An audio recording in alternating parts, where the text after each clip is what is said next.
Hi friends. ఇక tailoring పని అయితే అయిపోయింది. ఇంకా వంట చేద్దామని కిచెన్‌లోకి వెళ్ళాను. వెళ్ళగానే ఇంకా రైస్ కడిగి పెట్టాను. ఉల్లిపాయలు, టమాటాలు అన్నీ కోసి రెడీగా పెట్టుకున్నాను. ఇంకా 5 మినిట్స్ అండి ఇలా పెట్టినప్పటికి గ్యాస్ అయిపోయింది. మాకు గ్యాస్ వేరే రావడం లేటు. అంటే బుక్ చేశాను.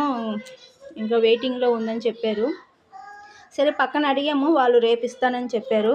ఇప్పుడు నాకేం చేయాలో తెలియలేదు. ఇది వేరే సగం సగం వేరే కోసి పెట్టుకున్నాను కదా! ఇక వేస్ట్ అవ్వకూడదని చెప్పి ఇలాగ నేను కర్రల పొయ్యి రెడీ చేసుకున్నాను. మా ఇంట్లో వాళ్ళు కార్పెంటర్ వాళ్ళు కాబట్టి చిన్న చిన్న చెక్కలు మా ఇంట్లో ఉంటాయి. అవి పెట్టి నేను రెడీ చేసుకున్నాను. నాకైతే చాలా హ్యాపీగా అనిపించింది. అంటే నా చిన్నప్పుడు అంటే పెళ్ళికి ముందు కూడా నేను ఇలాగే స్టవ్ మీద వండేదాన్ని. అమ్మ చిన్న వయసులో చనిపోవడం వల్ల నేను నాన్నకి, తమ్ముడికి వండి పెట్టేదాన్ని. ఆ తర్వాత మ్యారేజ్ అయ్యాక నేనిక్కడ చెన్నైలో ఉంటున్నాను. మనది ఆంధ్ర కదా!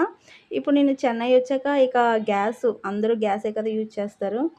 మ్యారేజ్ అయ్యి 13 సంవత్సరాలు అయిన తర్వాత మళ్ళీ ఈ ఛాన్స్ నాకు దొరికింది. చాలా హ్యాపీగా ఉంది. అంటే చాలా ఇంట్రెస్ట్‌గా చేస్తున్నాను కదా! హ్యాపీగా అనిపించింది. హస్బెండ్ అయితే ఇక చెప్పారు, "హోటల్ నుంచి తెచ్చుకుందాంలే ఒక నైట్‌కే కదా! రేపు గ్యాస్ వచ్చేస్తుందని." కానీ నాకే ఇష్టం లేదు. ఎందుకంటే ఆల్రెడీ రెడీ చేసి పెట్టాను గ్యాసు ఉందని. కానీ ఇంత లోపల గ్యాస్ అయిపోయింది. సరే ఇంక వేస్ట్ చేయకూడదని చెప్పి నేను ఇలా రెడీ చేసుకున్నాను. సింపుల్‌గా టమాటో కూర రెడీ చేసుకుంటున్నాను. ఫ్రెండ్స్, నా వీడియో మీకు నచ్చినట్లయితే లైక్ చేయండి, సబ్స్క్రైబ్ చేయండి. Thank you.